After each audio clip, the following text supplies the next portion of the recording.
They deployed him to fight, not to rebuild. But in a forgotten corner of the world, he saw something no order could ignore.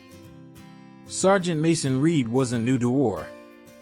A U.S. Marine with 2 tours behind him, he'd felt the crack of mortar fire in his bones, seen friends carried home beneath flags.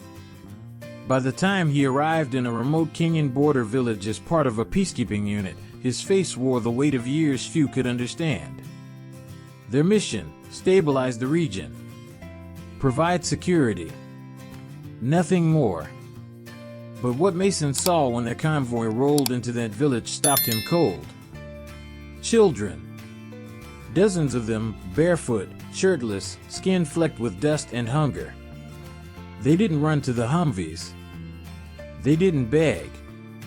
They just stared. Silent. Eyes wide. Some of them held empty plastic jugs as if they'd been searching for water for days. Mason felt something crack. He'd spent years defending his country. But what kind of world were they defending if this quiet suffering, could exist without help? That night, under the humming lights of the outpost tent, Mason couldn't sleep. He kept replaying their faces. He wasn't sent here to fix anything. But maybe that's exactly why he needed to. Mason started small. At first, he shared his MREs, the tasteless but filling military meals. A few kids tipped them cautiously. Then more came. Every evening, just before sunset, they'd gather near the fence where Mason waited. He learned their names.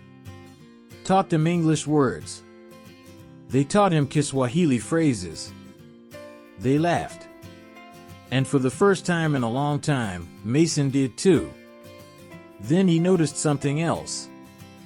The village had no school.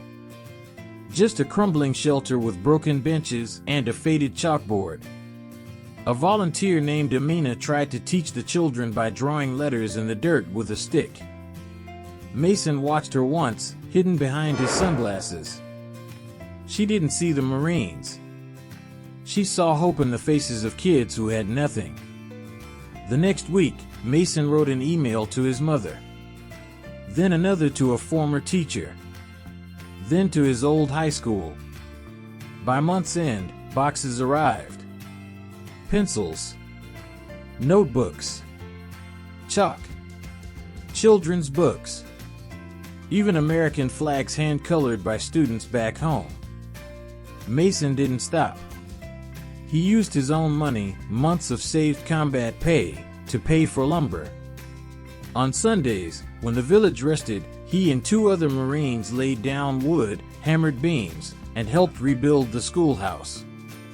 Villagers stared in disbelief. A U.S. Marine, in full uniform, sweating under the African sun, building desks with his bare hands. No one had told him to do it. But no one could have stopped him either. Word spread.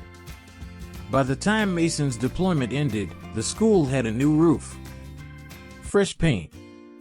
25 desks.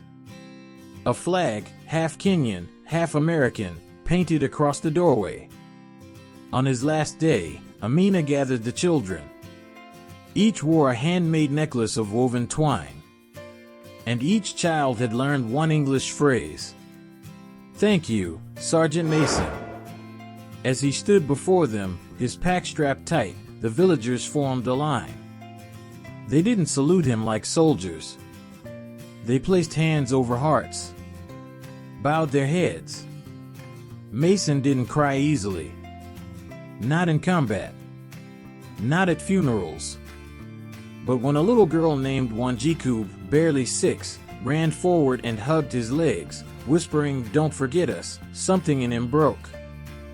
He knelt. "I won't," he said. He meant it. Years later, Mason would still carry their photos. And each time someone asked what the proudest moment of his service was, he didn't mention medals or battles. He told them about a school. In a place no one expected him to care about. But he did. Because sometimes the greatest act of war is choosing to build instead of destroy. Pushpin presented by the Soul Script, where quiet heroes get the voice they deserve. Speech Balloon. If this story moved you, leave a comment with where you're watching from. Share it, like it, and subscribe for more stories that show the true heart behind the uniform. Backhand index pointing right. Who is someone who built when they could have walked away? Tell us below.